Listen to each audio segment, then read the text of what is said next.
Okay, so I will. So we are starting our seminar, Karin Verelst, Science and Certainty Revisited. Karin, the floor is yours. We see your screen, so all seems correct. Okay, perfect. Thank you very much. And excuse me again for the confusion. I'm happy to be here with you now, digitally, even if not really. So the idea of today's presentation is in the context of the debates and the developments that are going on within CLEA and outside regarding interdisciplinary and transdisciplinary sciences, how to do this, what are proper approaches to this, what is the content of it, how can we establish good forms of cooperation, and what to do with results, because it's much more complicated than it seems sometimes. I just wanted to throw a look again on the idea of certainty in science, just from this perspective. So we will meet a few already well-known concepts from the philosophy of science about what truth and knowledge and certainty in science is or could mean. And we will throw a little bit a different look on this because it is necessary to do so if you want to develop really transdisciplinary or even only interdisciplinary, how would I say, frameworks to work within. This has been exacerbated recently during the pandemic crisis. We all know that there had been a lot of friction and debate, but not always in the healthy sense, because people were calling on expert knowledge to deal with completely novel situations in which there was a lot of uncertainty also with respect to the scientific knowledge regarding it. So this caused a lot of debates which were not very healthy and which very often came like a standoff between people that claimed absolute certainty and or truth or at least more than anybody else, and others that said, no, it's not true, you're making claims that are whatever, even oppressive or things like that. This kind of unhealthy situation, we should avoid to develop better frameworks for, how would I say, intercultural discussion within the science, and also from science to the society at large, so that debates within scientists can get their place in a proper way, but also that debates from the science with the society can take place in a more healthy and open way without getting completely politicized. So this is a little bit the background of this démarche as well, apart from the question that arises with respect to interdisciplinarity as such. But I'm not going to talk about this anymore in the present contribution. I just point out that this is a little bit a background, one of the backgrounds for the reason of the development of these ideas. So just to take a little bit in a sketchy way, the idea about what pure science is, and pure science, of course, is an idealization. As such, it doesn't exist. But that doesn't matter. We need a kind of reference point, and then starting from that reference point, we can see where it should be adjusted or not. So we are trying to obtain knowledge about the real, which is understood as the outside world. It's based on data which we obtain in some way in an objective sense through experimentation or other methods, where ideally the observer or the person making the observations is not anyhow involved himself or herself. Then by induction, because a scientific experiment or scientific experimentation in general is always, let's say, it's about instances, and you cannot measure in general, you always measure specific instances. So we have to use mathematical induction to come to a kind of theory that formulates patterns of behavior into what we would call laws. And then we want to build a representation, which is a kind of way of explaining what we found and what we describe in the mathematical way. So this is the scientific model that also will allow us to set up future experiments with new hypotheses to test, etc., so that we can have another way of validating the original theory. This is in a very short way the common understanding of what scientific knowledge is about. But there are, and models, it's important to see that models are something specific. They are not just the theory on the mathematical level. they are a kind of interpretation already. So they can be used to test ideas, but they also carry already a few assumptions. They give a kind of orientation in which we will understand the data that are obtained. We do this by giving some form, a conceptual form to recurring patterns or things like that, which we find in the results of our measurements. Now I'm talking really very much about what we call exact sciences. We will see that there are other scientific disciplines that use other methodologies. And there are also more or less exact sciences where this methodology cannot just be used straightforwardly like this, but okay, just as I said, this is a bit of an idealization. Examples from physics are the material atom or the Big Bang theory or things like that. So as a model is always a part of a worldview. Yeah? And a worldview is in itself not already the scientific theory. The worldview is bigger. It contains things that are extraneous to the theory.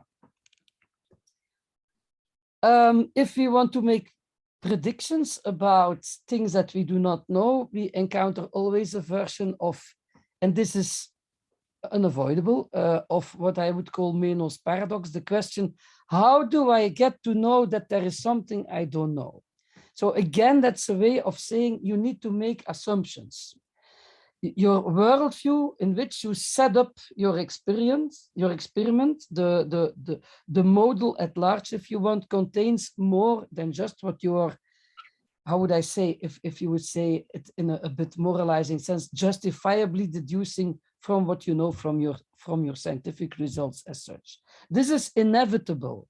It's inevitable because otherwise you cannot even set up the experiment to do the measurement of the things that you do not yet know, if you cannot make these assumptions. That's not in itself a problem, but it becomes a problem if you forget about this, right? So experiments are in a sense materialized hypothetical arguments within a certain conceptual context, which is larger than what you already know, purely based on what we said could be obtained through the pure science I described before. And again, this is in itself not a problem unless we forget about it, which, sadly enough, happens most of the time. So we have to take a closer look at experimental knowledge. It is, of course, one of the key, or maybe the key tool or methodological tool that we have at our disposal to acquire knowledge about parts of the world that we do not yet know and which are outside of our senses. It's very important to understand that an experiment is always a kind of a machine, an apparatus. If we can just see it, we don't need the apparatus. Observation as such, observation as such is not the same as experimental observation. Experimental observation requires that you prepare the part of the world that you're going to observe. You get to isolate it from the rest of the environment because you want to be sure that the factors that you're going to study are not influenced by uncontrollable other factors or whatever. Then you have to prepare it, and this is not only true in the context of quantum mechanical measurements, where this notion is luckily enough already relatively well established and well known, but you have to prepare your system in such a way that a limited number of properties become, how would I say, presented for measurement, and a limited number because otherwise you cannot even make any logical proposition about them. So an experiment is designed such that it gives you access to a limited number of supposed hypothetical properties of the part of the world that you're going to study, but which you do not yet know. You make a number of assumptions on it based on what you already know of related parts of the world or of other aspects of that part of the world, if your assumptions turn out to be correct, because that's the whole circularity. The assumptions will turn out to be correct if this hypothetical model will be confirmed by your measurement. So the observer himself or herself is considered as an outsider here, which we also know already that this is an idealization which is not upholdable, actually never completely upholdable. We will see that, but certainly not upholdable when we are working in context of things like quantum mechanics. So the interesting thing is that you can always reformulate the propositions that go with your experiment, rather than I measured that this phenomenon has a temperature lying between, that this phenomenon has a temperature exactly this, and then you assign a certain number of it, or you do a statistical measurement about the population and you give a certain number about it. You can always reformulate it in terms of questions, yes and no. Does this experiment, if I would execute this procedure, lead me to the result lying in the interval between such and such a number? Yes or no? You can always do this. This is a very interesting tool because it allows you to logically analyze what happens in the experimental procedures. I just mentioned this because we will use it a little bit. Then it is clear that experimental observation before it is executed always leads to counterfactual argumentation. That's why it works. That's why the predictivity of experiments works. You can formulate it. If I would do this, would I get with certainty this result? Yes or no? And that's why not only it works, but also it fits into the framework of falsifiability of your theory. Of course, the problem of the observer is not so easy to be dealt with, because we are always part of the world in which we execute the observations, and separating ourselves out is only to a limited amount possible. This amount can reach relatively high levels of refinement in certain types of experiment, but even then, the fact, and this is important for what will follow, the fact that we are part of the world in which the phenomenon that we are going to observe is situated itself means that we can never take really an outsider perspective in the sense that we have a total overview. It is simply impossible. We always take a specific perspective. This is even the case when we just by our senses observe something in the direct, in the simple, or in the proper sense of the word. We just look at it or we listen to it. It always happens from a certain perspective, literally from a certain angle in these cases. Yeah? This is, again, completely unavoidable. There is no way to overcome this. It is completely impossible to take a kind of godlike perspective, somebody who is completely outside of the world that he or she observes and has a complete overview of everything in there. This is nevertheless what would be necessary if we want to obtain theoretically a completely objective point of view.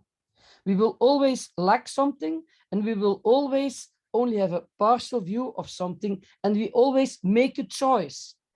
If we are conscious about it or not is another matter, but we always make a choice to take such or such a perspective. When we build the apparatus for the measurement, the experimental observation setup, then the setup in itself is a part of the perspective that we take. This is again very clear in quantum mechanics, even in very simple systems, where the one perspective will show you the wave part, the wave-like aspect of the phenomenon, to use a little bit an outdated way of describing it, or it will show you the particle side of the phenomenon, and you will put it into a kind of model and you will call it a particle, although it's not a particle because particles in the strict sense do not behave like that, blah, blah, blah, blah, blah. So you take a certain perspective and you choose. This is not a problem again, but it is important because it tells us what we know and not know through our scientific experiment. So Mittelstaedt, Peter Mittelstaedt, in his book on interpretation of quantum mechanics, has described this with this very beautiful symbolism of the Tribar, where you have the system, the measurement, and the interpretation in a kind of impossible to break loop, a kind of bootstrap, if you want. I think that's the terminology that Francis prefers, but voila. There is a kind of circularity there, and it's unavoidable. It's unavoidable, and we should not even try to avoid it. We should be conscious about it and make it explicit. That's the important thing. So the observer is him or herself always part of the world because of the standpoint and perspective, and that necessitates to take a standpoint or perspective. There is an aspect of self-referentiality and a kind of inconsistency in these relations, because you always have to make assumptions about what you do not yet know, but you have to assume that you know something about it, because otherwise you cannot do the observation, blah, blah, blah, everything that I said before. This is again Meno's paradox. In computer models, and this is also very important because a lot of modeling these days takes place in computer models, it is different, because there we have the ontological relation of a God towards his or her creation. Why? Because we program the world which is present in the computer and we fill it up with assumptions. It's of course just an extension of the whole perspective thing and of the fact that we do not have control of the whole world of which we are part. But it seems to be not the case, because the computer constitutes something like a separate world for us. And we have created it from scratch. The ontological presuppositions, say the space-time framework, if you want, it's not literally that, is created by us. This is never the case in the world of the real observations. And we always forget about this. We very easily think that our models implemented in computer programs tell us really something about the real. This sometimes is the case, but very often it is not, or not in an uncritical way, and we should pay much more attention to this. I have this very nice, I delved it up from older work of mine because it's such a nice illustration, I think myself. This very nice illustration about what an experimental observation actually is and does, and how you have to deal with it if you want to use it in a proper way. Understanding that an experiment is always an intervention. So there is this little situation, you're blindfolded and you're taken by somebody, let's say me, and I now play a little bit the all-knowing God, because I know what is in the place where you are going to do an experiment of which you do not yet know anything. So I take you outside into the grassland, or the pasture, or how do you call this? And I put you down and I say, okay, now here you can dig, and you find the potato there. Okay, now I say, here, take the potato. I give you a little bit of water. You can wash it. You can peel it. Then I give you utensils to cook it. So this is the experimental preparation. You cook it, and then I give you a tool to mash it. You mash it. And you put everything, the result of the whole procedure, in a little box. I take away all the apparatus, and then I take your blindfold off, and you see what you have in your hand. It's a part of the world, it is yellow, and if you taste it, it is edible, and you will find some other properties of it. And all these properties are real, because if you make anybody else repeat this experiment following the same procedure, he or she will definitely get the same result if it is indeed the same potato field where I brought you before. If I would bring you to the sea, the result would evidently be different. So what you find is really something that tells you something about how reality is at that spot. But of course, you cannot say that reality consists of puree, which is nevertheless what we almost all the time do with experimental observations. And the problem is, it is very convincing, because everybody who repeats the procedure will find the same result. It is what Einstein, Podolsky, and Rosen in their paper called an element of reality, the being yellow, the being edible, this kind of stuff. It is real, but it is not the way the reality there was constituted. And the extra problem is, it's irreversible, because whatever you try, you will never get a potato out of the puree again, how strongly you try. So you find something about reality, but you did not find reality as such. You could, of course, refine your knowledge about this part of reality by setting up other experiments that will discover other specific properties and aspects of it. And then you can enhance your theory and your model, and getting closer and closer and closer by reasoning backwards in what I would call a reverse epistemological movement, to make the spectrum of possibilities of the nature of the original part of the world, which still remains always a little bit out of your grasp. You can refine it, but you can never get it completely. For another reason, it's never possible by a finite number of perspectives to, that is an aspect I'm not going to discuss, but it's even mathematically provable that you cannot reconstruct as if you are part of the world of which you make this kind of observation to in a finite or even in an infinite number of perspectives, recompose it completely and needlessly without any holes or lacking aspects.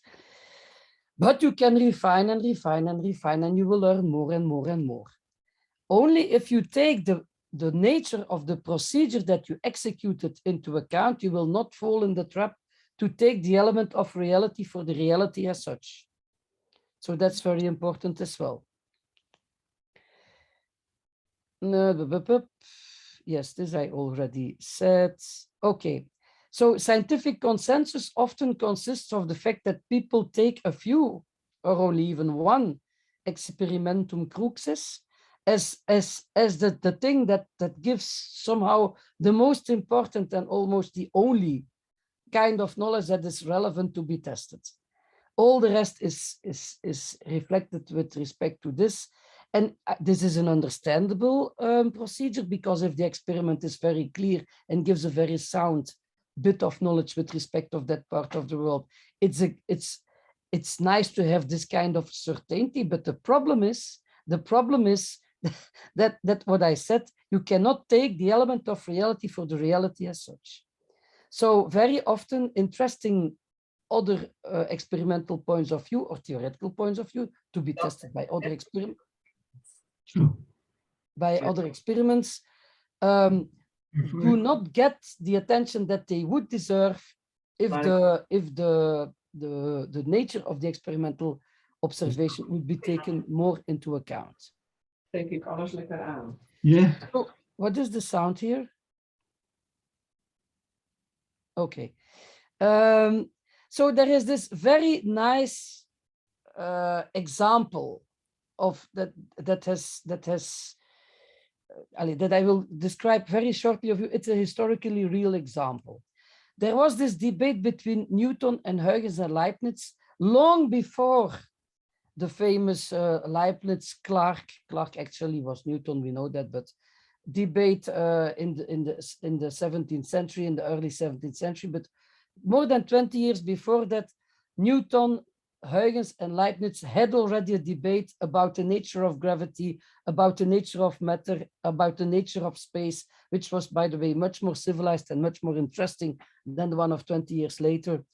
And the point is, we always tend to think, and in aftersight, it is understandable why, I will explain you, but we always tend to think, yeah, Huygens and Leibniz, they had this a priori ideas they inherited from Descartes about the nature of space, and therefore, of course, their theories of gravity were wrong.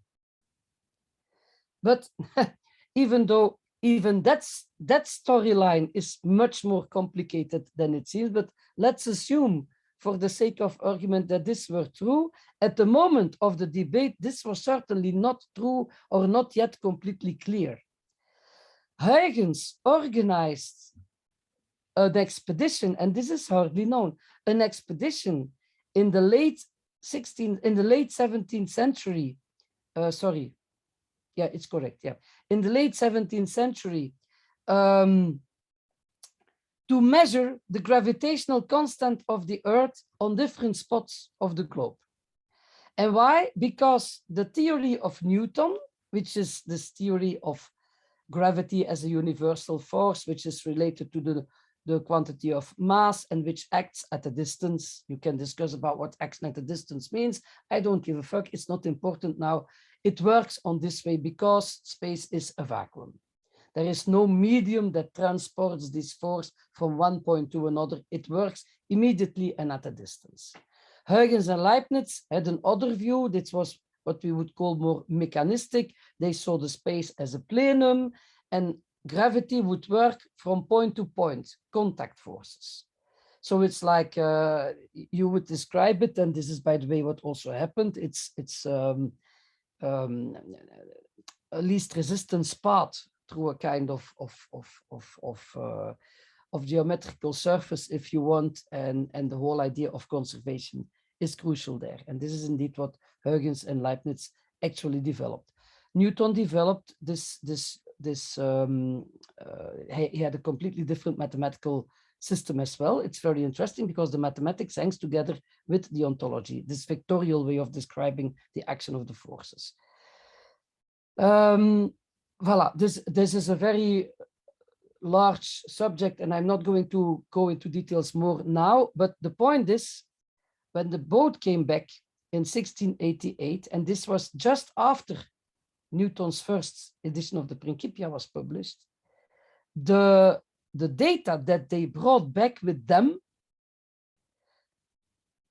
the hypothesis was, if gravity works on the surface of matter rather than on the quantity and the density of matter, like in the Newtonian case, then the shape of the Earth will be a little bit different. It will influence the shape of the Earth.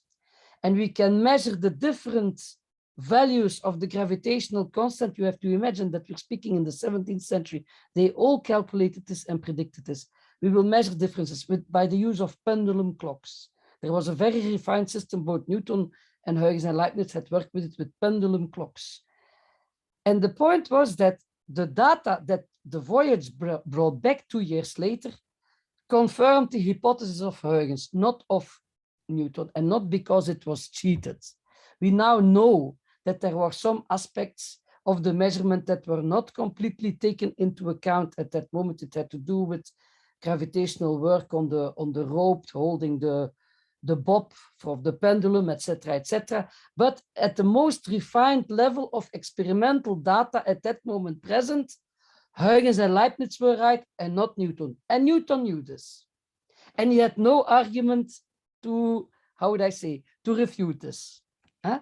Nevertheless, at that moment, Newton won the scientific debate. It's only much later that we understand that, and Newton did not know himself, that there were indeed reasons to correct the measurements of this voyage. But at that moment, on the highest level of the science of the day, actually, the one who was not confirmed by the experiment won the debate. So, I will give you this as a nice historical anecdote. At some point, Huygens wrote to Leibniz already in 1694, still because the second edition of the Principia was not yet published, and Huygens had met with Newton in 1690, 1691. They were in London and in Cambridge together, and they discussed this. And Huygens expected Newton to take into account the results of the experiments and to correct his book. He knew that Newton was preparing a second edition of his book that would have been published under the auspices of David Gregory. This will, in historical insight, we know that this took much more time than it was foreseen at that moment. At that moment, the book was expected in the near future. And Huygens writes to Leibniz, I'm not going to talk about our question about the empty space, the vide, and the atoms. So there was this debate about the nature of space, plenum of vacuum with atoms or not. I will tell you only that I saw in your notes on Descartes, so Huygens and Leibniz had their own little misunderstandings also. I have seen that you think that it would be absurd to have only relativistic motion and no real, which is absolute motion at all. We know that Newton had this vision of absolute motion. Leibniz had a kind of intermediate position, and Huygens defended the view all motion is relativistic. Ce que je pourtant tiens pour très constant, which I nevertheless think is completely correct. So the fact that all motions are relative. Without stopping or thinking about the arguments and experiments of Newton in his book Principles of Philosophy, because I know they are wrong. And I would like to see whether he will retract his steps and correct his book in the next edition that is being to be prepared by David Gregory. So this is a completely amazing piece of a letter. in the history of science, to which almost nobody pays any attention, but it's very interesting. Why do I bring this up? Because there is a whole history in the sciences where we know that experimental observation at that moment does not yet decide what the course is that is taken by the theoretical developments. Only later, for some reason or another, we see that one or the other also experimentally was right or not. So let me just step back for a little time. We had this discussion. Just this one remark. Formally, the mathematics of the Newtonian and the Huygens-Leibnizian gravity, although they have very different mathematical tools, algebraic versus geometrical, if you want, or vectorial, in practice, they describe almost completely the same sets of problems. It's not that there are, how would I say, theoretical reasons to prefer one formalism above the other. For instance, when you have to work with systems of more particle than 2 or 3, but it's not the case that the one formalism describes correctly and the other formalism describes wrongly the simple motion of mechanical systems. It is interesting to know that the rational mechanics, which followed out of the Huygens-Leibniz formalism, would be the basis of later developments in special relativity. So scientific consensus, I see there is an S missing, is an important concept in the sciences. It means that in general, in large majority, the scientific community at some point in time rather prefers such than such a theoretical development. They always have reasons and arguments for this, but we should understand that scientific consensus is a sociological and not a scientific phenomenon. There is not a proof that this choice rather than this. There are good arguments, but it is not based on certainty. If it were certainty, they would not need consensus. Everybody would agree without any debate. If they speak about scientific consensus, they mean that there is actually debate. Yeah. It is always based on other than purely empirical criteria, although there are, of course, empirical criteria. It always depends on how the question is framed, what perspective and what values are considered important. This has been studied by Latour in his book Science in Action. And there are, sadly enough, apart from good examples in the past, also some examples where it goes horribly wrong and where you can see that societal and moral and political or ideological ideas play a role which can be devastatingly strong, which is the case of the early 20th century scientific racism, which was practiced in all of the world, Western world, not only in Germany, and which got peer-reviewed articles and affirmed research projects based by national foundations of science on all the strict criteria of correct experimentation and setting up of samples and the whole theoretical background, etc. And nevertheless, it was complete bullshit because it was ideologically completely blinded. So we have to be careful also with this. It's not simple enough to say this was peer-reviewed, this was passed through the scrutiny of the scientific community. Always, you have to be able to take a critical distance to evaluate what perspective is this taken from. This is not the same as having an a priori ideological idea about what is good and right. That is not the same thing. It is taking the critical distance towards what perspective is this thing taking in its investigation, and which allows you to how would I say, remain critical even in the face of, how would I say, overwhelmingly agreement, even when there are reasons for doubt. So this, another aspect of this debate between Leibniz and Newton, I just give it because it's very interesting, is this debate between inductive and deductive.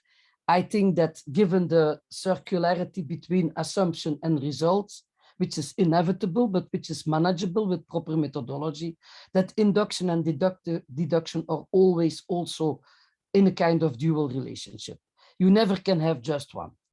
nor just induction, nor just deduction. You always will have a kind of interaction between the two. And that's why I made up this little scheme to illustrate this.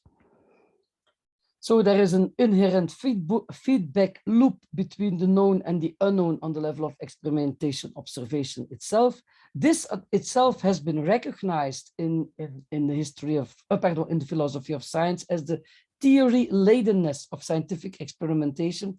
But the problem is that outside of the sociology of scientific practice, on which there is a lot of research, the effect of the theory-ladenness on the experimental setups as such is not often the subject of real investigation. And I think, especially in view of interdisciplinary comparison of methodologies and cooperations, finding common ground, discerning what kind of structures can be taken as a starting point for theory building in a transdisciplinary way, I think it is very important that we should spend much more attention to this. The experiment itself partially creates the physical context in which the measurement occurs. This means that data are always to a certain extent constructs. You never can say these are the data and that's it. There is always not only space, but also need for critical evaluation of data. What are the perspectives from which they are collected? Which means, for instance, if you're talking about populations and statistics, what is the assumptions made about the distributions that are used to make the statistic model to start with? What is the justification for certain questions that are brought up, and are there other justifications for another kind of question, or to reject this kind of, etc., etc., etc. This kind of research or of critical evaluation of the research should happen much more, especially in the light of interdisciplinary cooperation.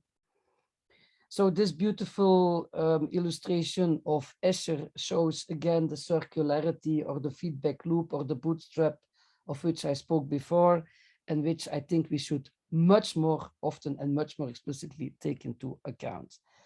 This relates to a famous but also underused theorem or statement in the philosophy of science. And the philosophy of science is not some useless comment to the sciences. The philosophy of science makes part of scientific practice because it elucidates what we are doing when we are doing science. And if we don't think about it, if we are just uncritically continuing our practice, we are not doing proper science at all. Philosophy of science is part of science. It's not just external comment. It is on the border between the in and the out, there where the problems are situated. So the Duhem-Quine thesis is actually states that you can never just check a scientific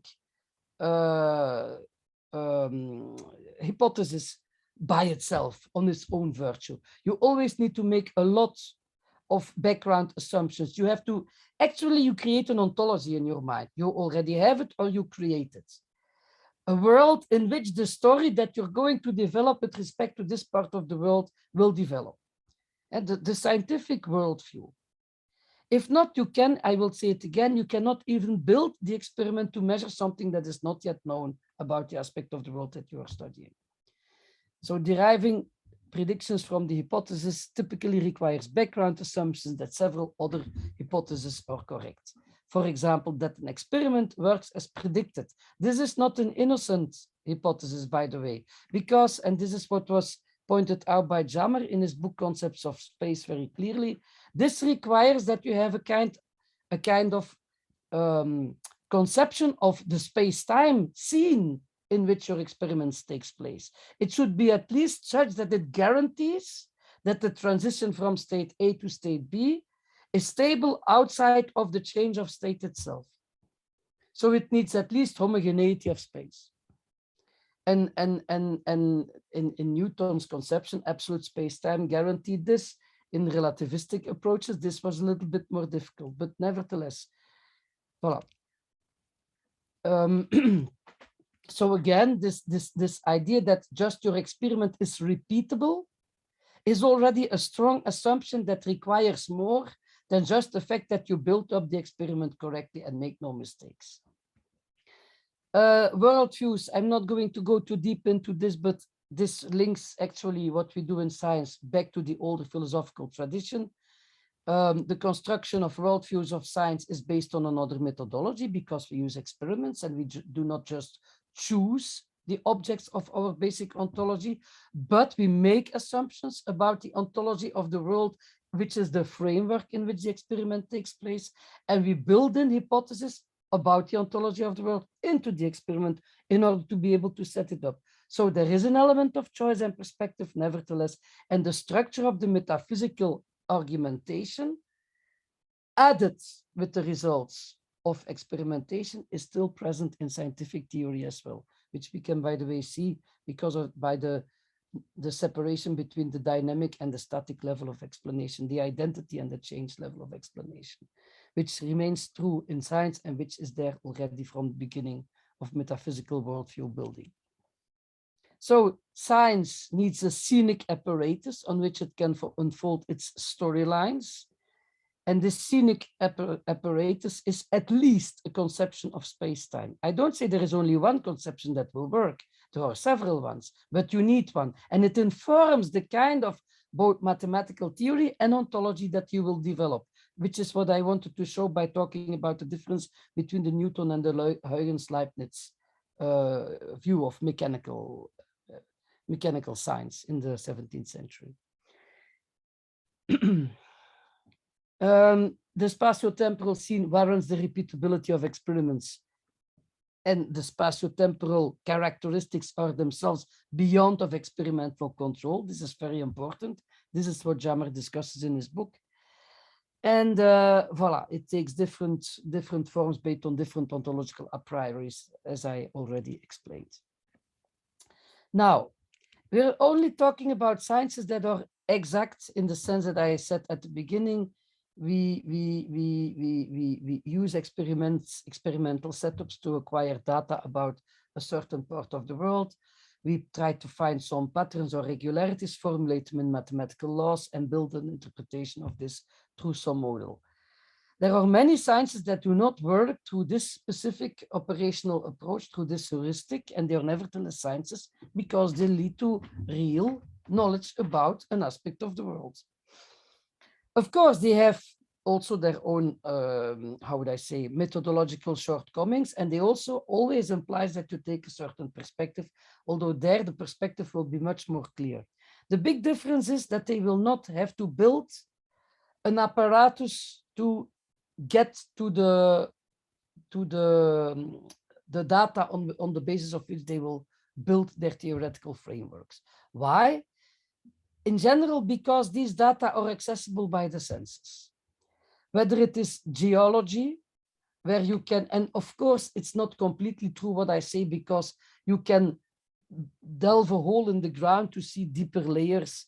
You can make a big drilling operation, or you can build in astronomy a telescope which enhances your vision, and this also has effects on what you see. There is also a very well-known now 16th century debate about this between Galilei and the astronomers of the Catholic Church, whether the telescope would not deform too much, etc., etc., etc. But basically, the tools that you use there enhance what you already see. You have some direct access. So you do not have to construct a complete ontology a priori. You are in reality as it is between brackets given. Of course, your perception of reality to a certain extent is already, I would not like the word interpretation because it's good to have different concepts for different phenomena, but we perceive the world different than a spider. So there is, you can say that to some extent our bodies would be a kind of interpreting machine, but the machine was given with the reality as such. We did not construct it ourselves, so it is a different situation. The relation in which we are towards this kind of between brackets machine, our own bodily presence, is fundamentally different, ontologically different from a machine that is outside us and that we constructed. So in that sense, I say the descriptive sciences or the analogical sciences operate in the world, or the normative sciences operate in the world as it is given, not in a constructive reinterpretation of it. Yeah.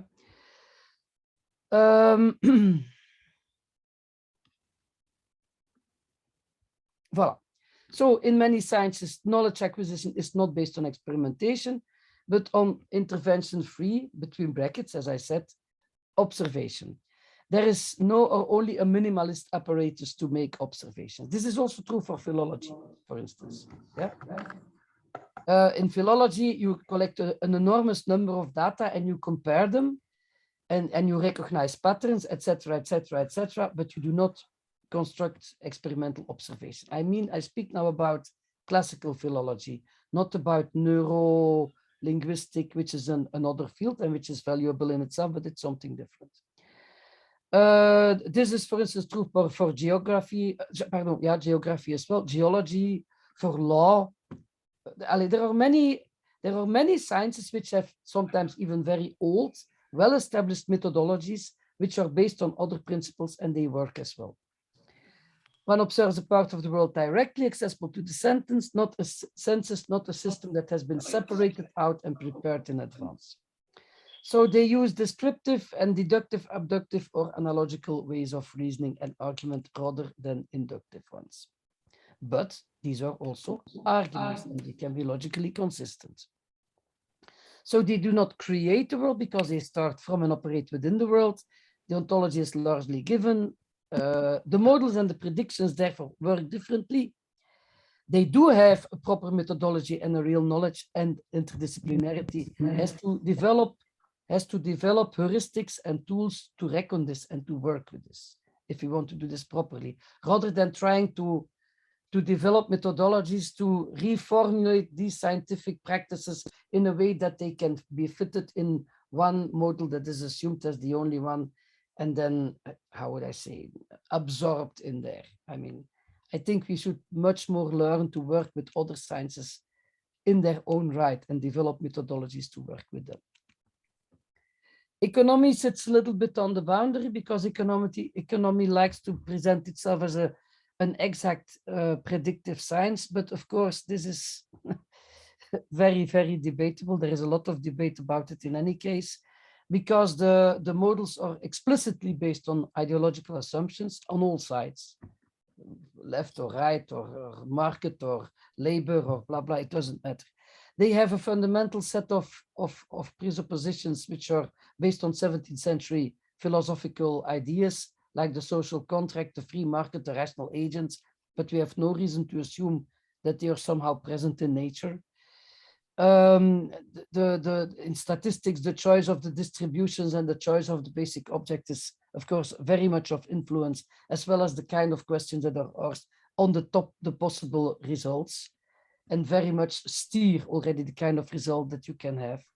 Experimentation in the proper sense is not possible because you cannot isolate the system, you cannot limit it to certain very clear and formalizable logical propositions. Experimentation in economy has existed, and we have examples. Is what happened in Chile in '73 and in Iraq in the early 90s. These were literally and conceived as economical experiences by the people taking power there then, and with all disastrous consequences that we know. What is the object of economy? In microeconomy, it's value creation. In macroeconomy, it's not so clear. I think Mandel is the closest with his laws of the motion of capital. You have two traditions, marginal theory, marginal utility and labor theory, and a lot of bad ad hoc predictions to explain why crisis and inflation explosions and crumblings of the stock market and whatever have not been foreseen, nor predicted, nor properly explained. This is, by the way, why a group of real Nobel Prize winners, I mean, from disciplines that have been established by Nobel as being Nobel Prizes, like physics and chemistry and medicine and things like that, have protested several times already against the Nobel Prize of Economy, which, by the way, doesn't exist, is the prize of the Swedish National Bank. It's not a Nobel Prize, it has not been installed by Nobel. I just mentioned this because economy these days is very often used in debates about societal decisions, policy decisions, as a kind of exact science. I don't see there is no knowledge in economy. Of course, all these studies lead to some results, but you can never claim that there is anything that even from far resembles the certainty, even with all the all the lacks and the incompletenesses that we discussed before that the exact sciences indeed can put on the table. Economy cannot do this. Therefore, I think that we have to how would I say,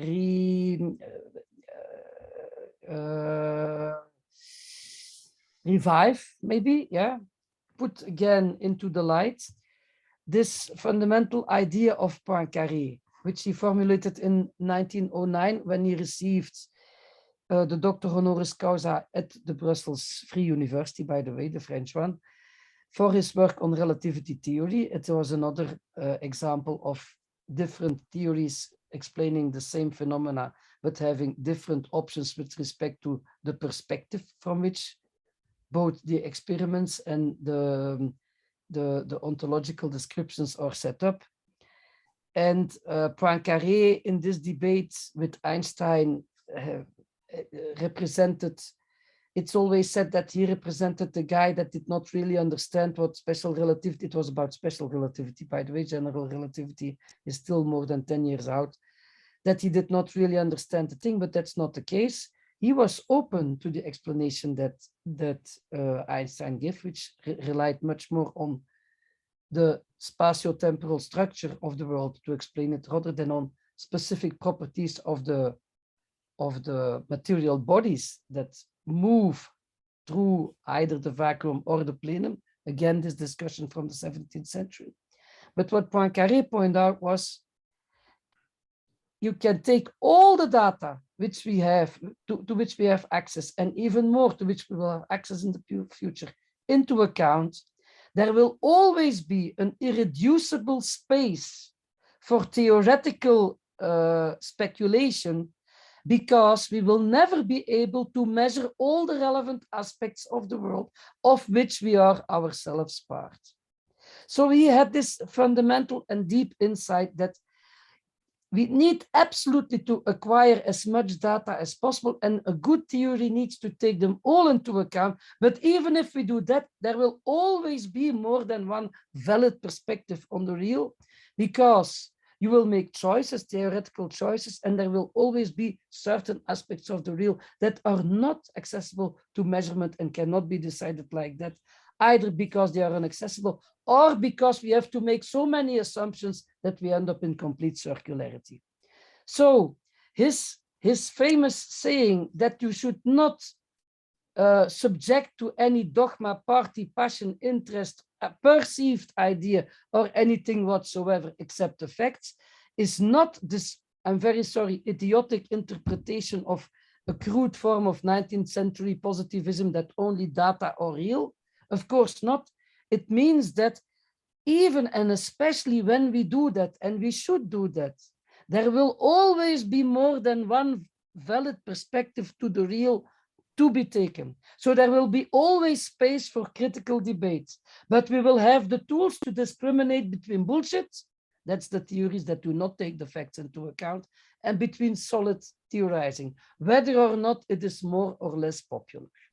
And I think with that lesson, we can start to develop better or more encompassing or new, I do not know, approaches to our interdisciplinary and our transdisciplinary endeavors, taking the richness of the scientific in the plural disciplines and traditions into account, and do the effort and the work of within this, the space of the, how would I say, of the valid perspectives, nevertheless develop a good and sound debate that does justice to the richness of the world in which we live. Voila, that's what I wanted to say.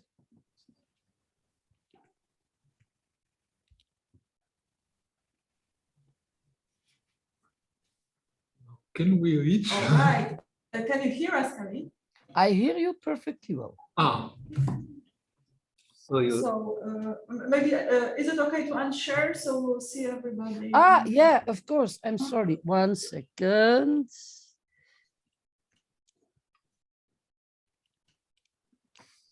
Yes. So I do not know whether I was clear enough, because, you know, I was a bit taken by surprise when I had to start immediately in the digital way. To be ready earlier than Yeah. Okay. So comments, questions. Let's open for that. Yeah, it's now a little bit out of context because I tried to make a comment just a few slides ago. It's the relationship. You said something about how we construct experiments and the instruments that are used for measurement. And then you got even farther back into the observer itself. Now, the observers that we know are not hypothetical, geometrical, logical entities. They are products of evolutionary processes that by definition create perspectives. And from this, if I take this into account, would it mean in your eyes that knowledge will always remain relative? Because we don't have any way to do something which is outside of this creation of observers through an evolutionary process. An evolutionary process always is based on a relationship between the agent or the observer and the environment, and it's unstable. It's not something which can be absolutized. Yeah, Does it make sense? it's a very good question. I just go quickly back to my slides because I did not show this last slide where I said, so anything goes. No, there always will be, how would I say, a distinction between what does and what does not fit with what you know already. And this is not only true within the scientific knowledge as it is acquired through the experimental observation, etc., etc., etc., but also for us as organisms living in the ontology as it is given. We exist in the world and as part of the world, and in that sense it is given, but of course you can say evolve with the world through time also. So you can say that, although I think it's very important to make the distinction indeed between an apparatus that we build to extend our observational capacities. That's the point of experiments. We extend to a point where we have no access in a trivial way by means of our senses. In a certain sense, this means that we presupposes a lot about observation in the way we construct these experiments. And it tells us also something about how we conceive of our own way of observing things. But, may I add something? yes.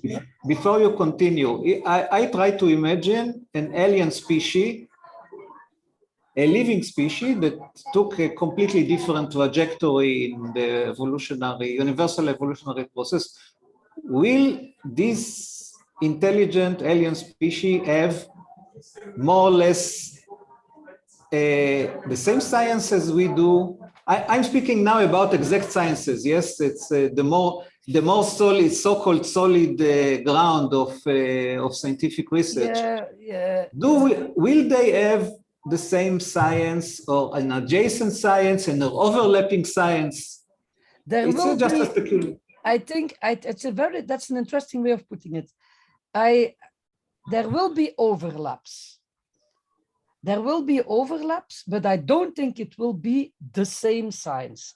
Our science is, and this is what Einstein pointed out so clearly, it's the work of humans. It is, of course, not just a fiction of our imagination, but it is the work of humans. And therefore, it is predicated by what and who we as bodies in the world are. Conscious bodies, I would add, of course. But that's in this context self-evident. And therefore, beings that are realized within the existing world in another way will have another perspective on the ontology as it is given. Even already an insect, a mosquito, perceives the world rather through temperature differences than through colors and distances, for instance. So it's just in this, we don't even have to go to aliens. Would the science of the spider or of the mosquito be the same as the human science? No, it won't. Will it be completely different? No, it won't, because we share the same world in a different way, differently the same world. It's again a paradox, but that's the point. This kind of circularities and seeming inconsistencies are at the basis of all our knowledge endeavors, without destroying them, by the way. They point to interesting questions and problems. They do not destroy anything unless we absolutize a certain kind of simplistic consistency requirement. But I think we are past that by now, no?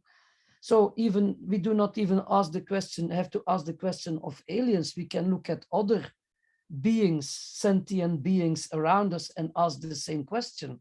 Of course, then the difference will probably be less big than when an alien would come. And if this alien would have lived in a completely different planetary setting, the difference between the science will be bigger, but there will be some things that overlap because things move and things change states and blah, blah, blah. So there will be some things that come back, but it's certainly not going to be simply the same science. It will be overlapping enough to understand certain results and phenomena that for us in our science are important. Because otherwise they would not be able to transport themselves through space, for instance. So I'm not sure whether this answers your question, but that would be my answer. Francis? Well, what you explained about science as being, it is bootstrapping between, on the one hand, observations, on the other hand, theories, where the theories make predictions which then need to fit with the observations, but at the same time, the theory says what kind of things you should test, and the results then give you ideas for inducing a theory. That actually fits very well with the most recent theories about cognition in the brain, roughly what's called the predictive processing paradigm. And that's the idea that our brain is both bottom up and top down. That means when we understand or even perceive something, it's not just the information from the senses, it's the expectations from the higher levels.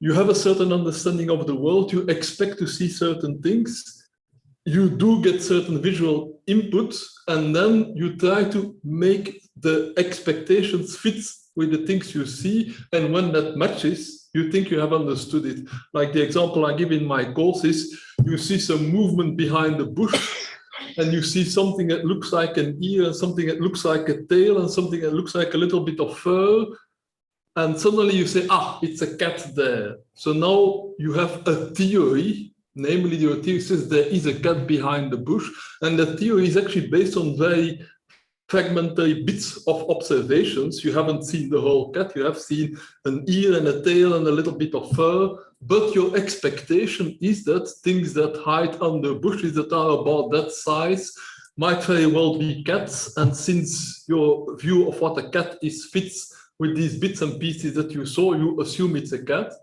until the moment maybe that the thing comes out and you see that it's not really a cat, it's actually a fox. So your theory stands falsified. You have a new theory, now it's a fox. Yes, it's an inductive process, what you do here. It's like it's inductive, Not but it's I think it's more like the scheme that I showed from the duality between induction and deduction. What you say now fits very much this dualistic pattern, and I like it very much. It reminds a little bit, this is an older psychological theory, but that was not yet supported by, let's say, neuroscience, Gestalt theory, which is in psychology a tradition that already did some experiments with people.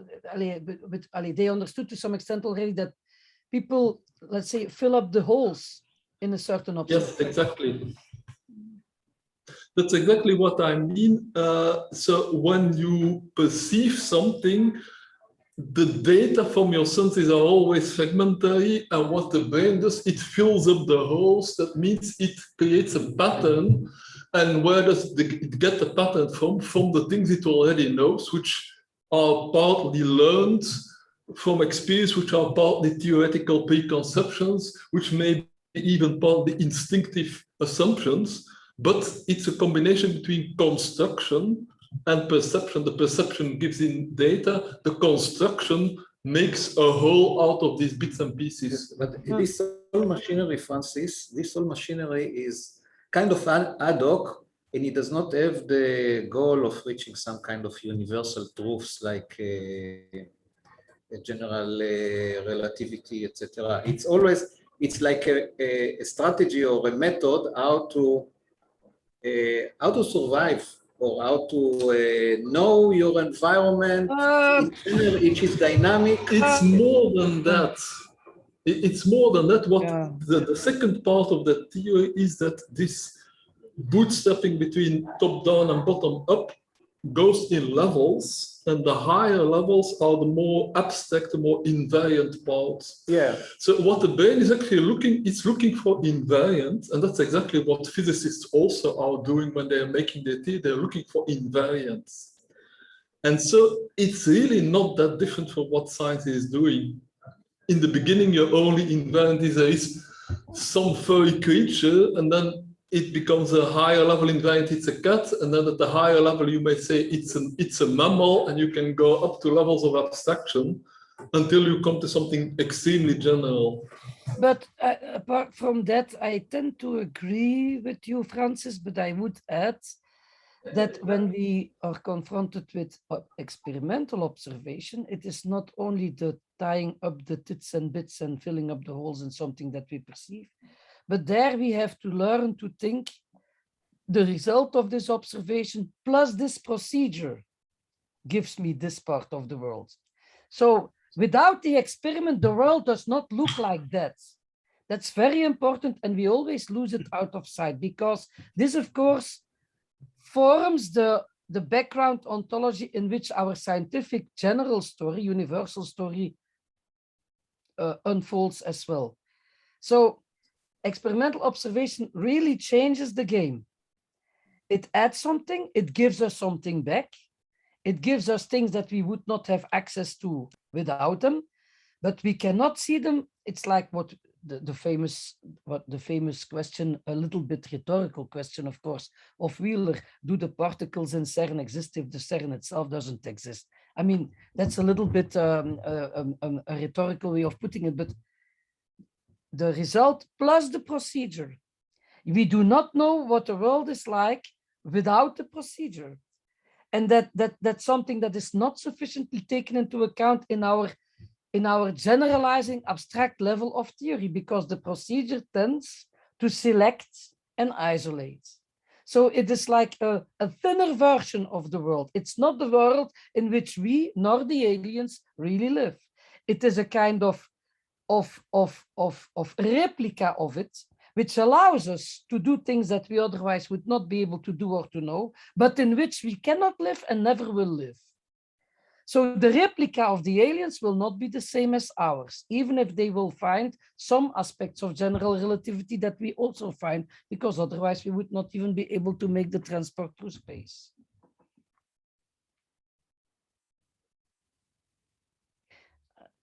I don't hear you. I don't hear you. Francis, please repeat. What the fuck? Oh, You hear me? yeah, now I hear you. Can you please repeat? Yes, so I think one of the why I like this notion of invariance is that most of the world is not invariant. That means things change all the time. So we're looking for those things that are kind of stable. So to give my example of the cat moves. That means that every moment the cat looks different. But your brain has some kind of an invariant notion of a cat as being this creature with 2 front paws and 2 back paws and a tail and a head. And it kind of assumes that even when parts of the cat disappear behind the bushes, the whole cat is still there. Because it knows from experiences that cats don't just vanish like the Cheshire cat. So the catness is something pretty invariant. But it's not absolutely invariant, because maybe next year the cat is dead and it's no longer there. So yes. Yes. Invariant is looking for those things that are stable in a world which is constantly changing. And there are not that many really invariant things. But you realize how close what you Yes, say, you're looking for them. you realize how close what you say literally fits the discussions that Plato and Aristotle were having, right? What is the abstract image of a cat? It would be exactly what you said, that animal that has 2 to 4 feet, and that's precisely what they come up with, to find some invariance in an otherwise fluent, unstable world. Of course, the method that they use to define the invariance is a bit different from ours, but this actually illustrates very nicely. I don't say they were right.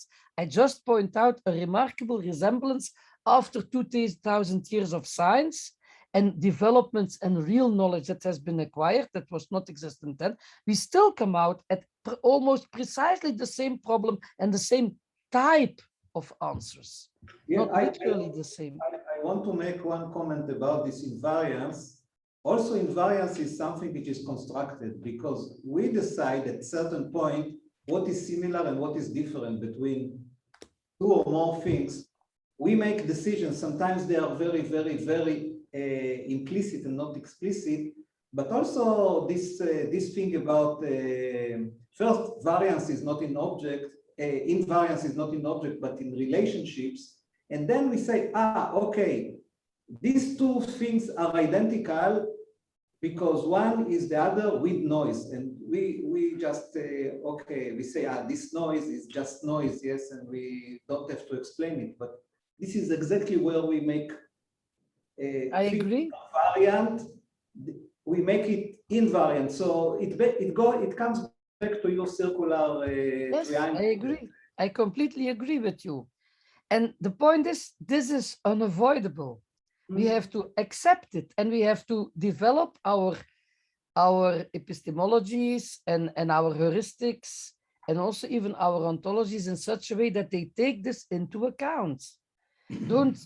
The difference between us and Plato is not so much that we do this or that we know this, but that they try to build worldviews where this would be completely defeated, where this problem would be completely overcome, so that you would have absolute identity between certain things, or the possibility to say this is stable and this is unstable, etc., etc. And we know by now that this is not going to work, and that we nevertheless can develop formal systems, experimental setups, and systems of knowledge, although it is much more complex and much more difficult and will never lead to an absolute certainty from only one perspective or point of view. That's what I would say. And I think we still can make a lot more steps in that direction, in developing explicit frameworks or heuristics or epistemologies or methodologies, call it whatever you want, to work in this variability and instability, where nevertheless dynamic patterns, if you want to call it like that, are present. And that is what opens up the space of interdisciplinary research in a real way, I think, in a non-reductive way. We have a question from Joris. Joris, do you want to ask it? Yeah, thank you, Karin. Very interesting.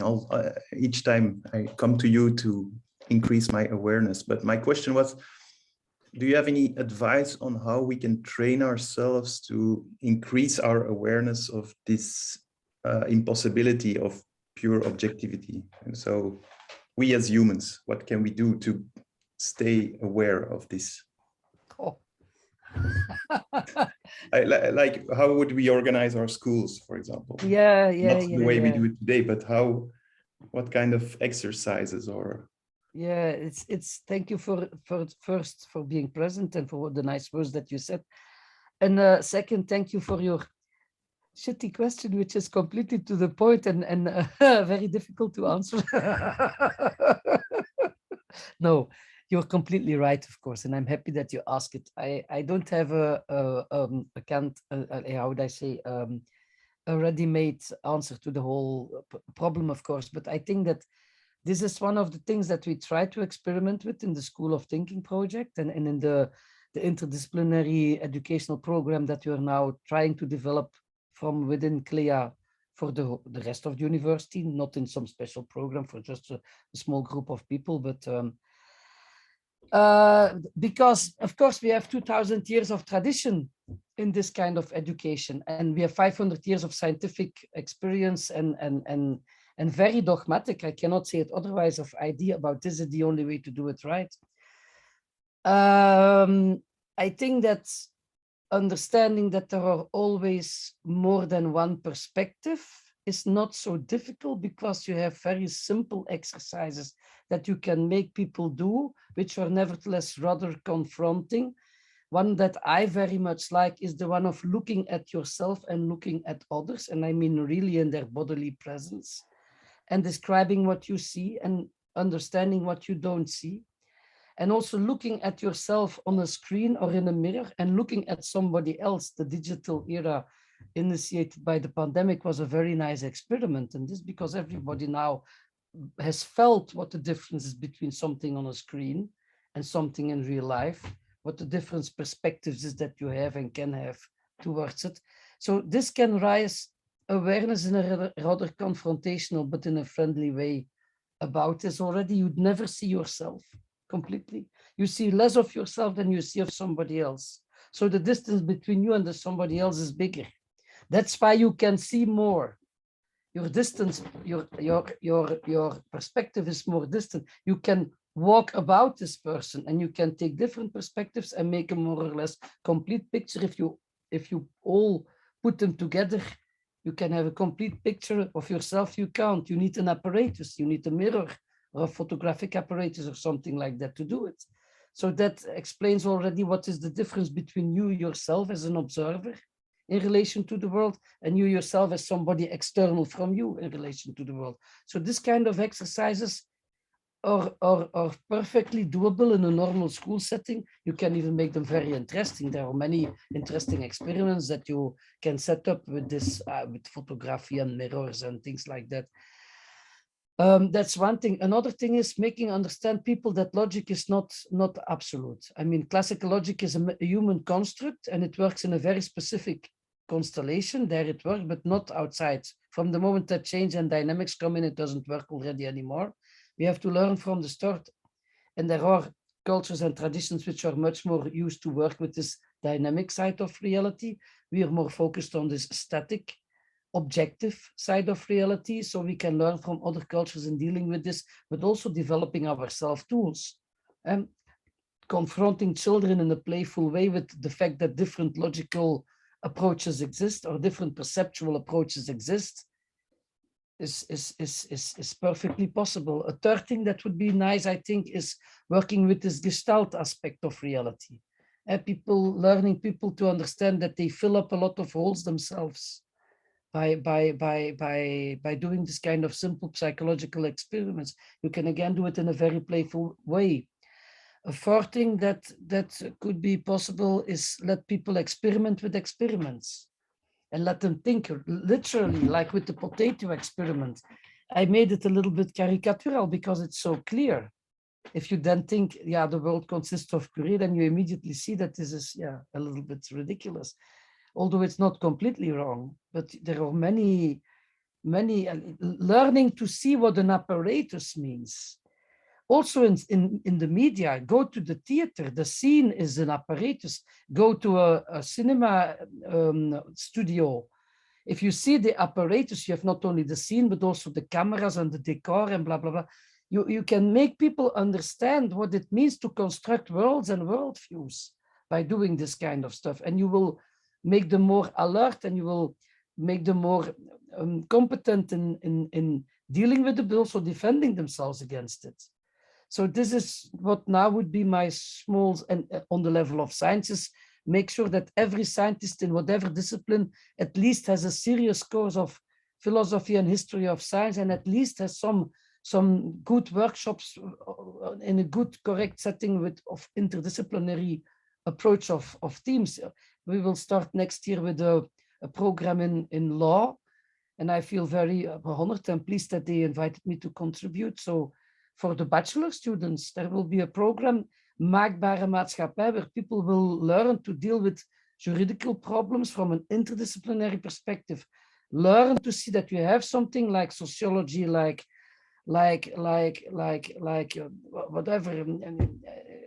economy, psychology, the science in the exact sense, that there are a lot of perspectives that law is of course very normative, but because it's that's why it's so absolutistic in a certain sense. But understanding how these processes change, and also that they're not arbitrary, that you cannot just change because you don't like something. So this working with the static and the dynamic and with different perspectives is something we will try to put in motion next year in the law faculty for a pilot project of 1 year. And it will be very clear if we have some ground to stand on or not. I guess we will have to do some workshop to prepare the people of the academic staff there also a little bit in the beginning of next year when they see our weird punch coming. Maybe we should organize a workshop for them too first. That's a suggestion that I did there already. So I do not know whether this is a good answer for you. It's maybe a very modest answer, but I think we have to start modest because we carry a heritage of more than 2 millennia.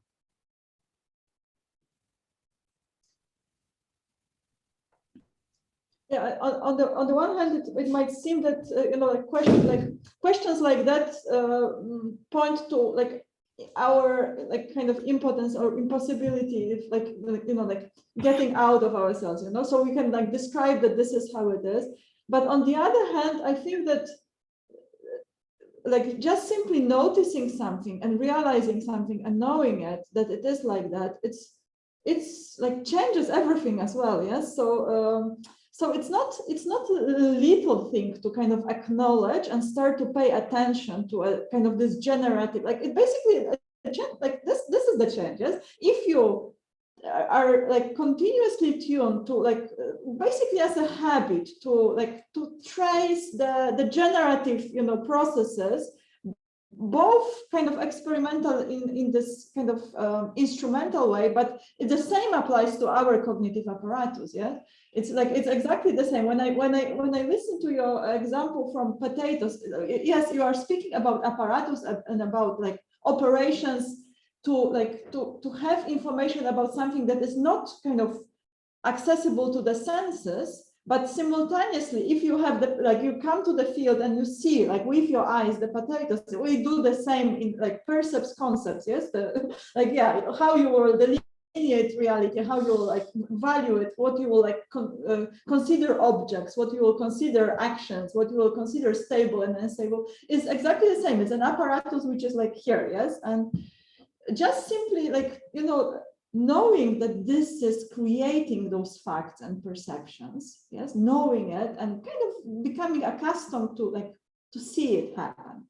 I think like if we are speaking about the education, if people are trained to do that, basically probably this is all that is needed for science to be different, for society to be different, in some important sense, I think. Yeah, I agree with you that the little can make a big difference. There I agree, although sometimes you will see more evident upheavals as well. I would add to that learning to see the opposites as not the same, that's ridiculous, but also not as completely separated, like in classical logic, but like in a dynamic dualistic interaction like what we had before with the inductive and the deductive.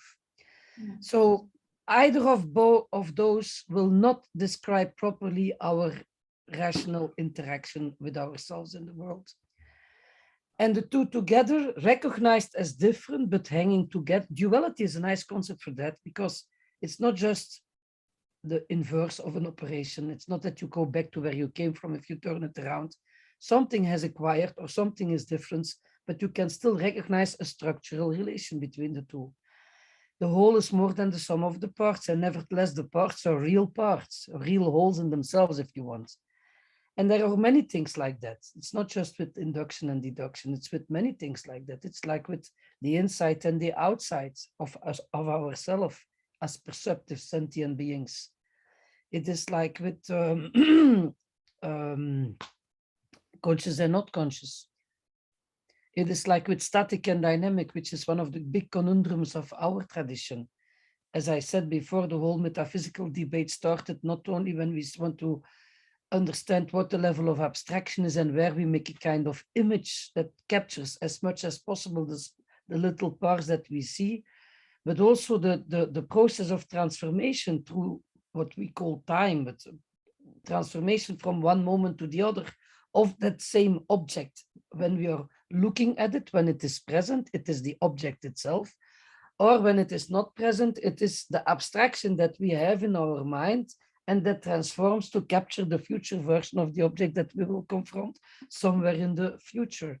So the static and the dynamic also have this kind of duality. It's not the object or the process, it's somehow both together. But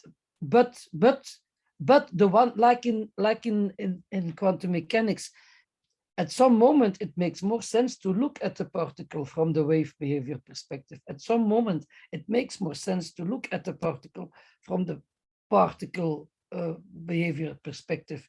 But we should not forget that it's neither of both. It is neither of both. This is a way of looking at something, because we cannot capture the whole reality at once from one perspective. This perspectiveness, the fact that the perspective really means a certain way of looking at something, and that you cannot from one perspective capture certain aspects, they really get out of reach. If you take that perspective, you decide not only what you're going to see, but also what you're not going to see.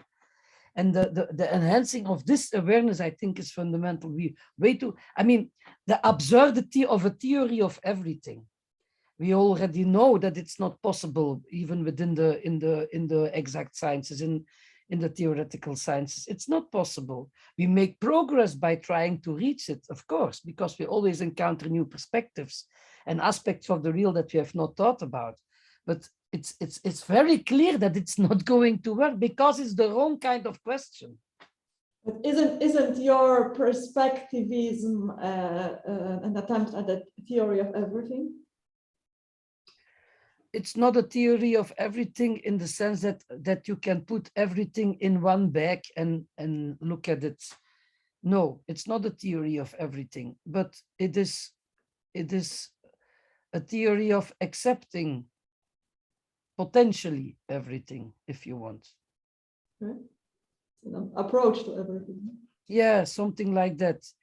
Yes, an approach, but not like an approach that encompasses everything at once, not that. It's not a power relation. Well, instead of calling it an approach, which is kind of vague, I would call it a heuristic, something that helps you to build models, knowing that every model is incomplete. So what I'm looking for when I'm speaking about integrated worldview, I'm speaking about something that helps us to generate models, knowing that each model is incomplete and each model is just a perspective. But the better your method is at generating models, the more universal it kind of becomes. Yeah, but I think there will always be more than one method to generate models as well. And I think we have to be ready to accept that some valid perspective will not necessarily be reconcilable with some other valid perspective from this perspective onwards. Sometimes you really have to change your perspective to see the validity of the other heuristic, if you want, or approach. I don't mind.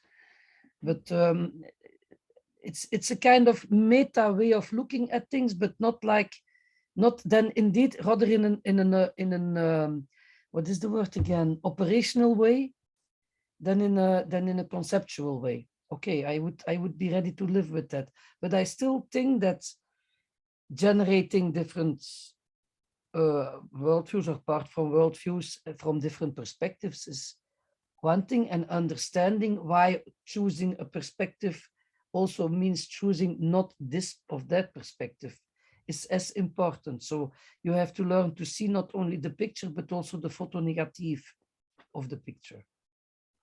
And then I would agree. And the fact, of course, remains that there will not be a totality in the classical sense. Totality is not a conceptual, but an operational kind of yeah, what do I say? Concept is maybe not the right word, but I have no better. And I think what you said about this, like choosing to not see, is like the real issue, and like a real kind of price that has to be like understood. Yes, that because when you say yes, when you take an approach or perspective, you of course select. Then people will say yes, because I'm interested in it, I want to research. But when you add, and this means you are choosing not to see things, it's like okay.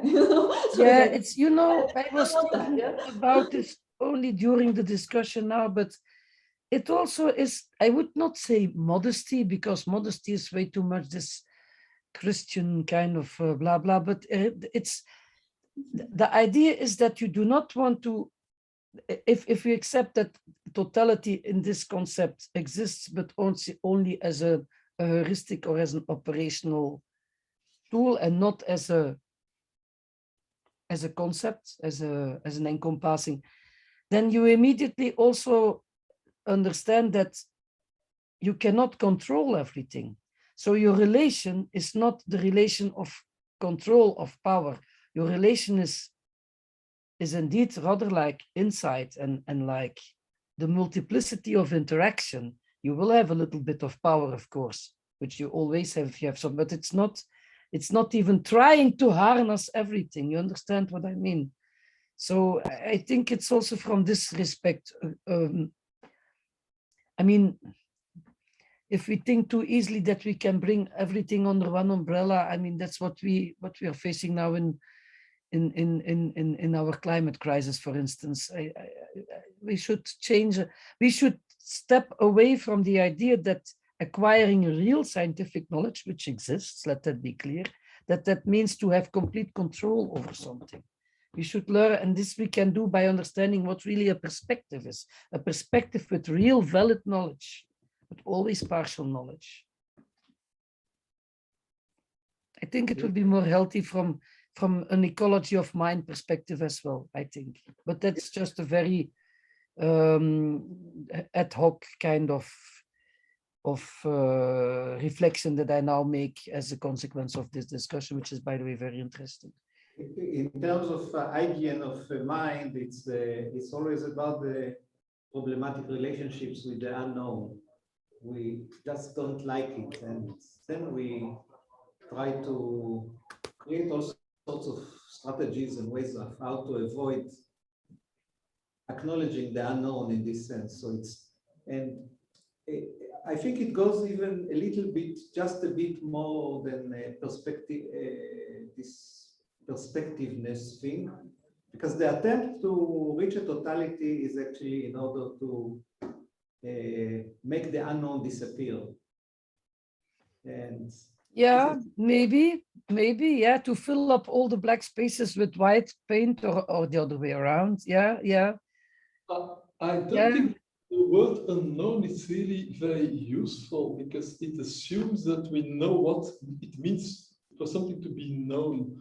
And known, the more I think about it, the more difficult it is really to define. I'm more thinking as knowledge in this pragmatic sense, as being able to predict what will happen in certain circumstances, but you can never predict everything. We know the world is chaotic, we know there is an uncertainty principle, we know all these non-linearities and butterfly effect, but we want to be able to predict as much as possible, or at least those things that we care about. So we would like to predict what will happen to global climate if we do this, or not do this or this. So that is what all the scientists are busy working on with their models of climate.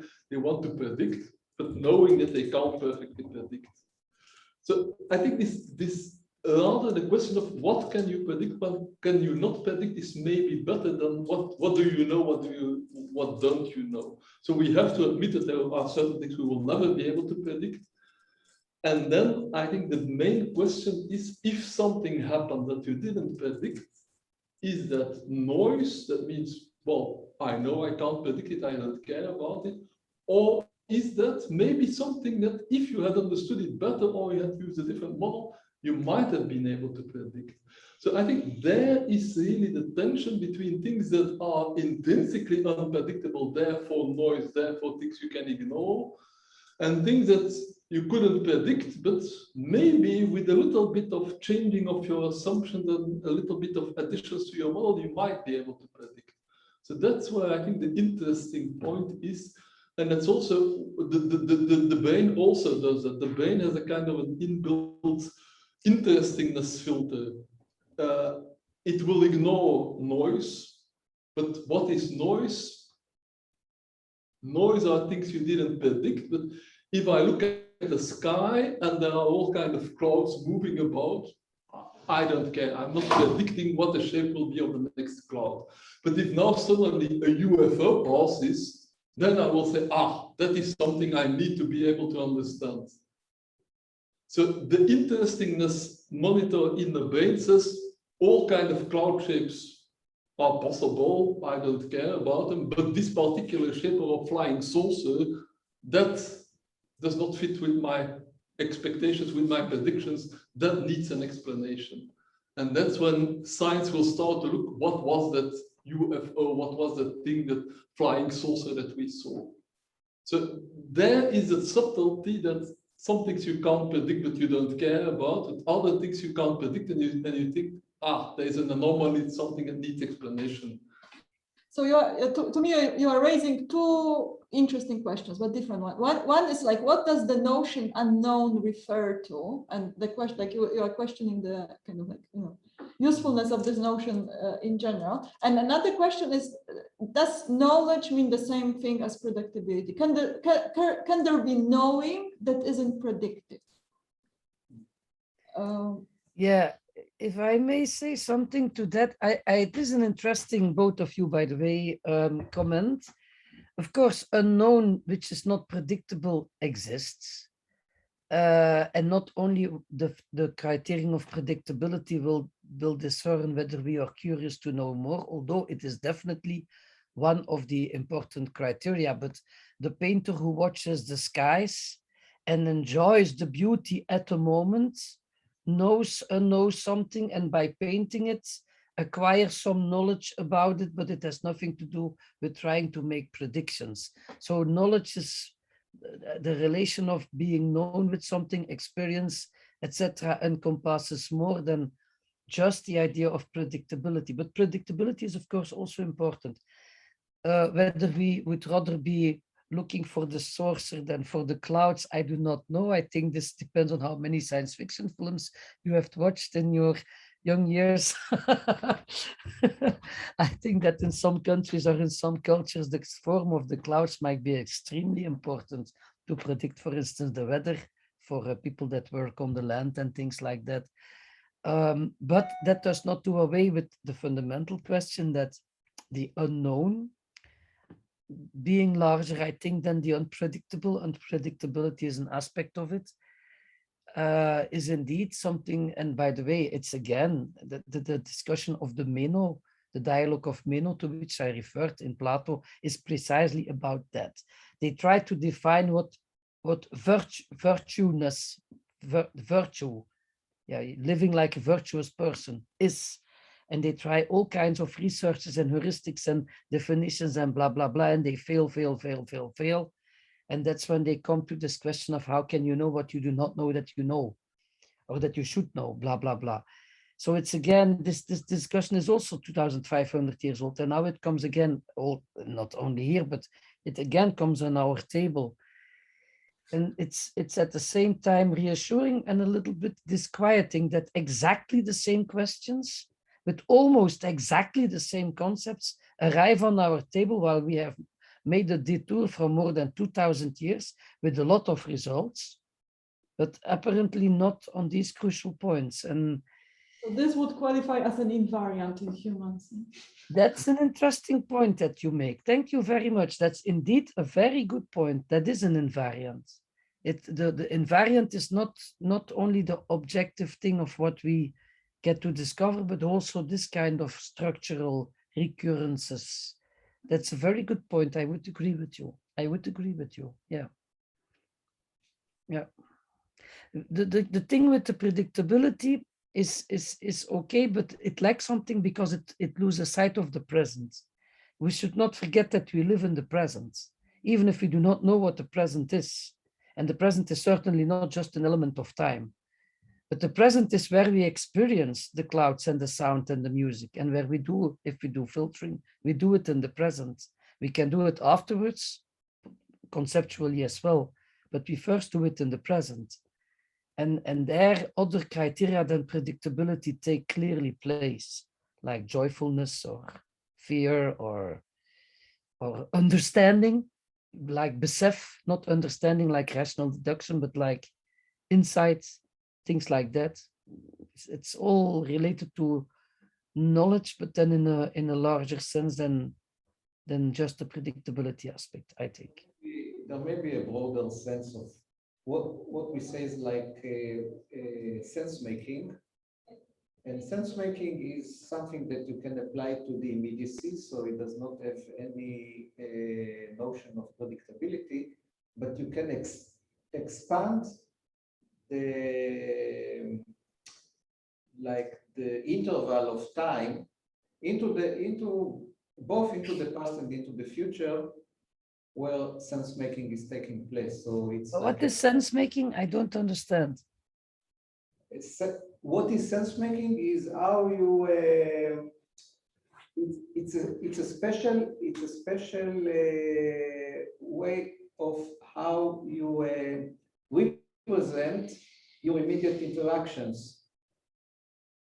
So if you see something, you're making sense in the. It's like taking the raw stream of impressions and making something out of it. Yes. Does it? Yeah, I think I understand what you mean, but I would.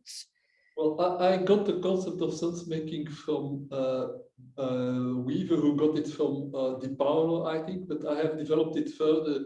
So for me, sense making is that you understand the situation the way it relates to you. So you understand not only it's a cat there, but also what is your attitude towards cats, what may happen in the future, what may have happened in the past, and what does it mean in terms of values? Is it good? Is it bad? Should I do something?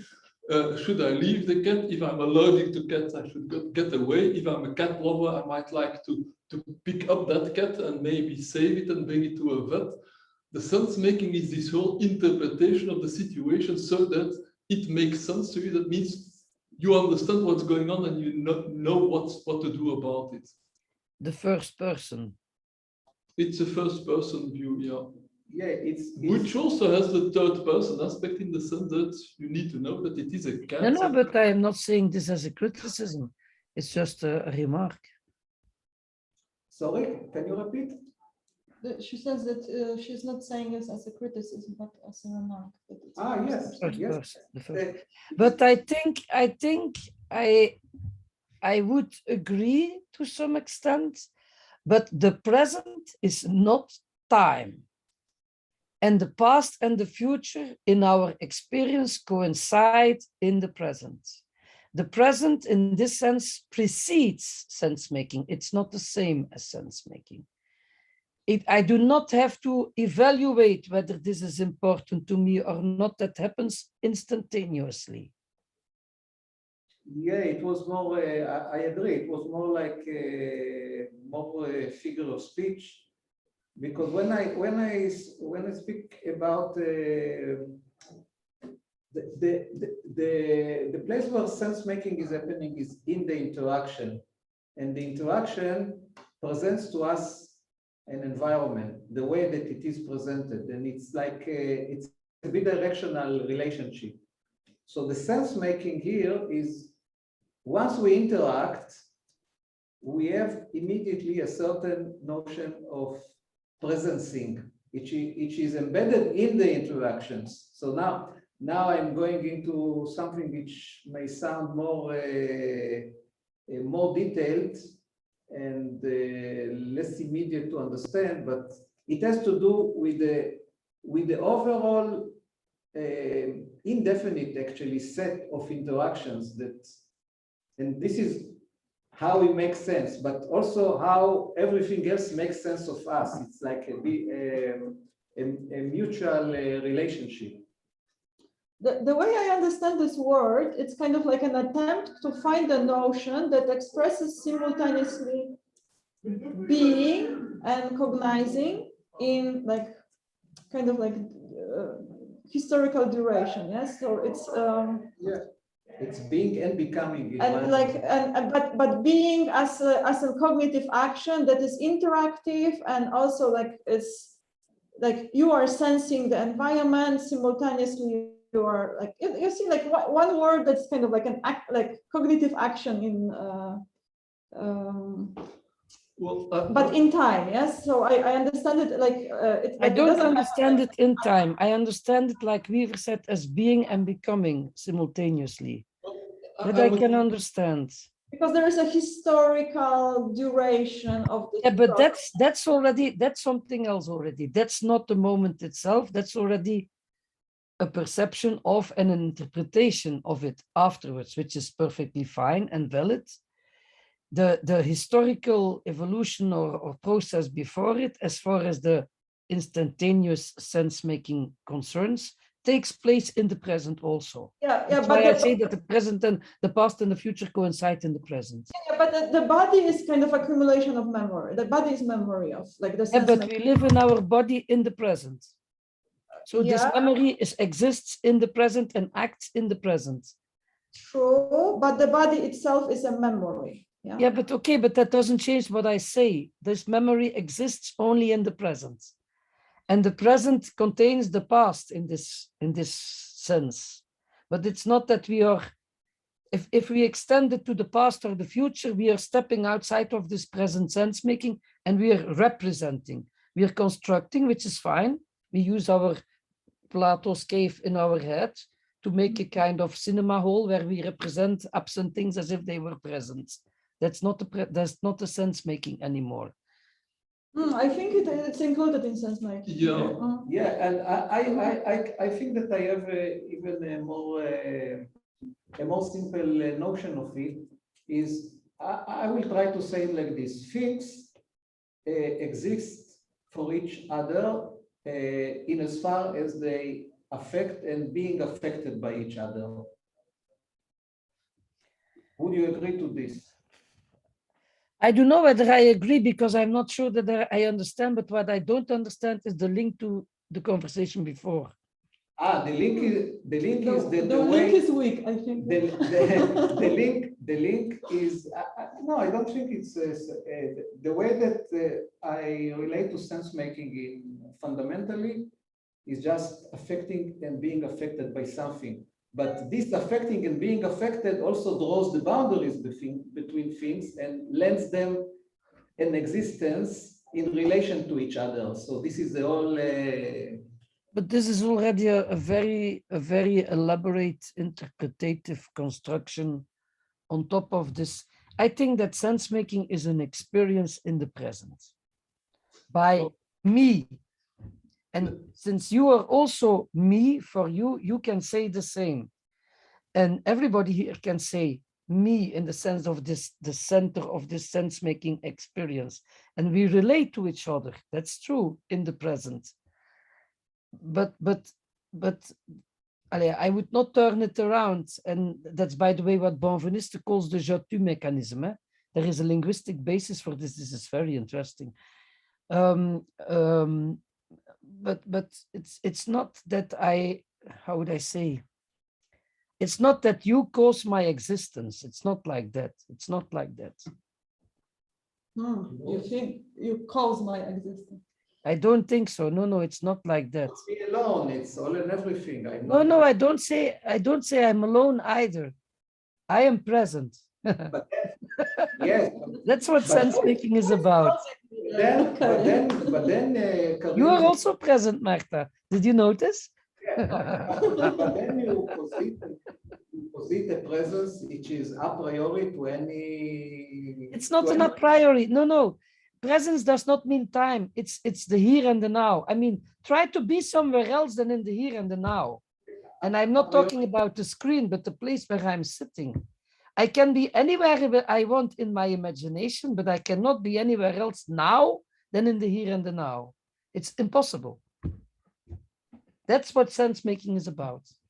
And there everything starts. There I agree. There I agree. I would say that sense making most of the time is simultaneous. It means in the here and the now, I'm making sense of the fact that I'm here in a seminar with a number of people I know, and that there are certain things I would like to say. But at some moments when there's an anomaly, if something happens, for example, suddenly there's a very loud banging on the door, then I will need to perform some more representational things like reasoning. Yes. Could there be a fire? And then it's no longer. No, I agree with you, Francis. I agree. But then you step out of your being present, and then you make some quick scenarios in your mind of what could happen in order to anticipate. But that's something else than the sense making we were talking about. Well, I think it's also a form of sense making, but it's the sense making when it's not happening automatically, when it's effortful, when it's difficult, when it may fail. Yeah. Most of the time we're doing it so automatically. Yeah. It's an interesting subtle difference. Why did we end here, by the way? Or how did we? It's interesting to cool. I like the conversation, but I was just trying to figure out how did we get to this point? Because of Joris's question. How do you educate people to learn to work with these different perspectives and then Weaver made the remark on this sense making thing and okay. Yes, it was in order to kind of bridging between knowledge, which is like and the discussion about unknown knowledge and the unknown. That was also part of it. Right. And then I said something, knowledge is not just the prediction. Okay, I see where it comes from. Okay. Makes sense. Our time has ended. So the question, is there any more questions, comments, or do we close? Maybe some people who haven't spoken yet want to say something. If possible, Emanuele. Hi. Hello, Emmanuel. Hi. Nice to see you. Yes, for me too. I was planning normally to come to Puree for this, but I have some symptoms from this morning, so I prefer to stay remote. So I'm a new colleague and PhD candidate. Okay, for who doesn't know me. So very interesting. Looking forward for learning through this way, which I found very, very, very stimulating and okay for pursuing then the talks and the research with you. I was thinking in the frame of the thoughts we have already with Karin and Vincenzo, and also the feedback from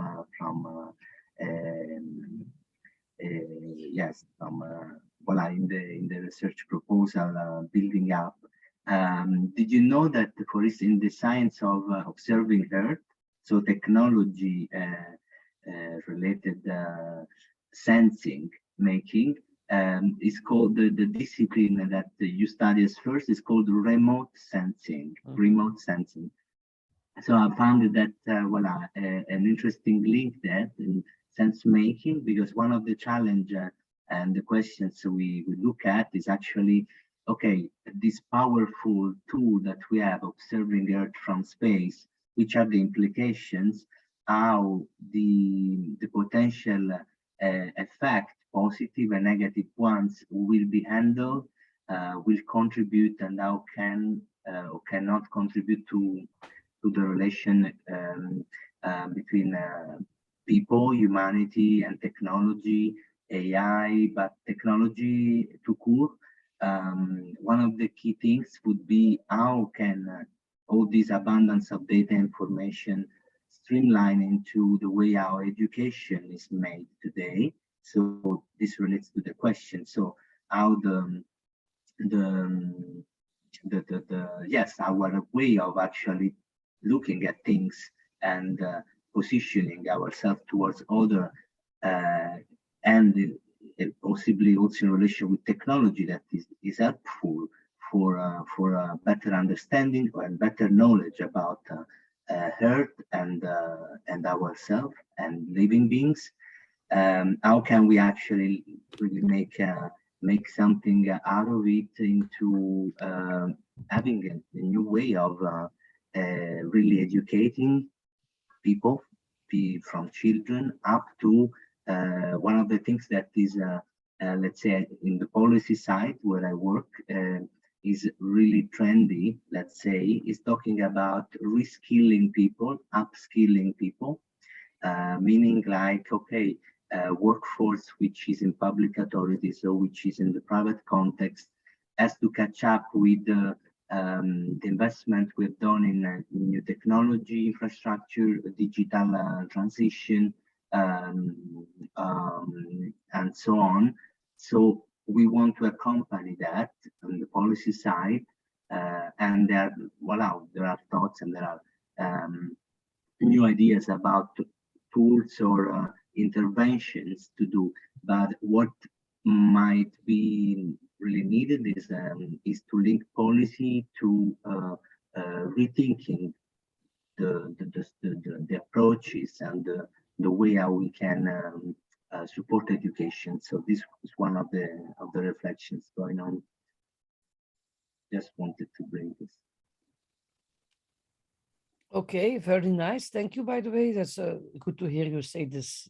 Yeah, I'm also in the remote now, but live at least.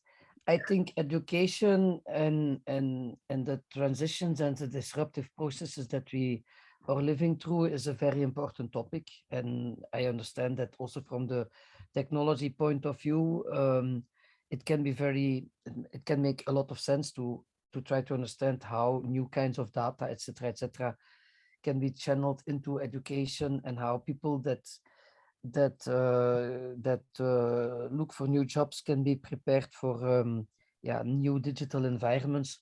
Although I would say that we should try to avoid to see people just as tools to handle digital or otherwise new equipment. I mean, the technology should be in the service of the human beings and not too much the other way around, because otherwise we end up in a kind of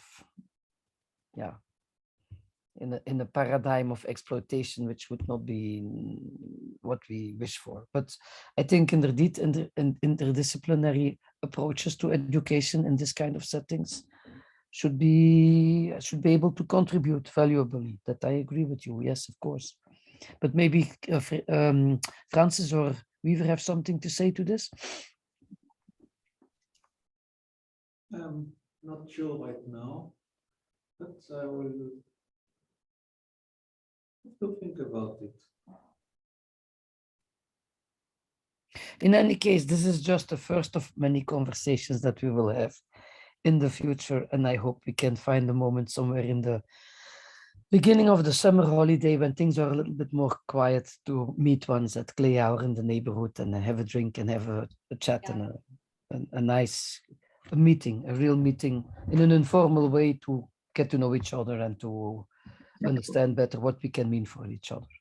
Well, Weren't you going to organize some kind of a drinking, Clea? yes, but I was waiting for Evo sending around a report of the last educational meeting so that I could, in reaction to that, do the proposal. But since I seem to think that he has not found time to do so, I will send the invitation. I'm still recording the seminar for YouTube, so I think like we can close the. We can close the recording. Yes. Yeah, because we have no planning parties already. So so. But I will send an invitation in any case, if not tomorrow, then at the latest on Monday. Okay, so we're closing today. This is the last seminar before the summer vacation. So the next one is planned for the end of September. September the 30th, we start again. And meanwhile, let's go for vacation and party. We all need it. Thank you for hosting, and thank you for being such a good improvising problem solver again. It's a good initiative. I have followed several of these seminars and they're always very interesting. So I hope we continue. Who will be the first in September? Now I don't remember, but we have already a plan from. No, you are mid-October, but already we have a plan till January. So Oh, that's good. That's good. Yeah. It will be very interesting. So I also plan to organize a small seminar of 1 day max for the law faculty to get people there. But we will have to make a little bit of program that is a little bit adapted to their needs from our own competences. We will talk about it. And I plan to do that somewhere in September as well, so that we can prepare the new program that we started with the interdisciplinary leerplan. You know that I'm part of it. But since we want to take the interdisciplinary part of it seriously, I would like to have the assistants and the professors of the law faculty who are involved with it, giving the opportunity to experience in person and to learn in person from people busy with it, what interdisciplinary research can imply and what the different aspects of it are. So a lot will be happening already from September. Evo is commenting here that the last day of September will be done Makshia. So, but not yet on our website. So just if anybody is not yet on the mailing list, subscribe there and you'll get the notification. So okay, I'm closing the recording. Yeah.